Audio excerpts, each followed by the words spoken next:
లేవనోళ్లకు ఏమన్నా అయితే అయ్యో పాపం అని ఊకుంటాం. కానీ ఆయనోళ్లకు ఆపతి వస్తే మాత్రం అర నిమిషం కూడా ఆలస్యం చేయకుండా ఉరుకుతుంటాం. ఏదో ఒక తీరుగా వాళ్ళ తిప్పల పోగొట్టేందుకు తనలాడుతుంటాం. మరిగ మనుషుల నడుమ బంధం అసోంటిది. ఇగో ఇట్లనే ఈ నడుమనే కాలం చేసిన మాజీ ఎమ్మెల్యే పెద్ది సుదర్శన్ రెడ్డి సార్ ఇంటోళ్లకు నేనున్నా అని ధైర్యం చెప్పిండు కేసీఆర్ సారు. బండి కట్టుకొని బయలుదేరిండు. పాని మరిగా అక్కడ ఏమేం ముచ్చట్లు నడిచినాయో చూసేద్దాం. పార్టీ లీడర్లకు ఏ ఆపతొచ్చినా తానే ముంగటికైపోతాండు.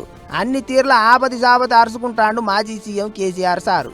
ఇట్లనే నర్సంపేట మాజీ ఎమ్మెల్యే పెద్ది సుదర్శన్ రెడ్డి సారు ఇంటోళ్లకు ధైర్యం చెప్పనీకే నల్లబెల్లికి బండి కట్టిండు సారు. ఇరవల్లి చేనుకాడున్న ఇంటికేంచి సారు బండి బయటికి వెళ్ళంగానే గులాబీ లీడర్లంతా ఆ బండి వెనకనే లైన్ కట్టిండ్రు. అట్లా దగ్గర 150 కార్లు పోయినాయి. మాజీ సీఎం లేక లేక బయటకు వచ్చేటాలకు బాటంట పబ్లిక్ సారును చూడనింకే కలవనింకే బారులు తీరిండ్రు.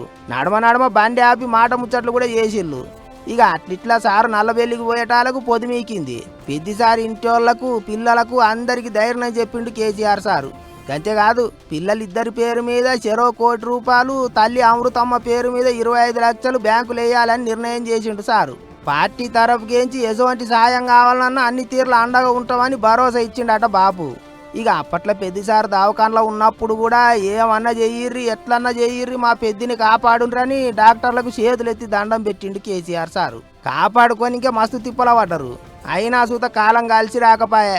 మాజీ ఎమ్మెల్యే పెద్ది సుదర్శన్ రెడ్డి కాలం చేసే ఆయాల ఆఖరి కార్యం నాడు నర్సంపేట నియోజకవర్గంలో ఊరూరు వాడ కన్నీళ్లు పెట్టింది. ఇక ఇప్పుడు కేసీఆర్ సారు నల్లబెల్లికి పోవుడు మాజీ ఎమ్మెల్యే ఇంటోళ్ళని కలిసి ధైర్యం చెప్పుడుతోని మళ్ళోసారి అందరి కళ్ళు చెమ్మగిలినాయి.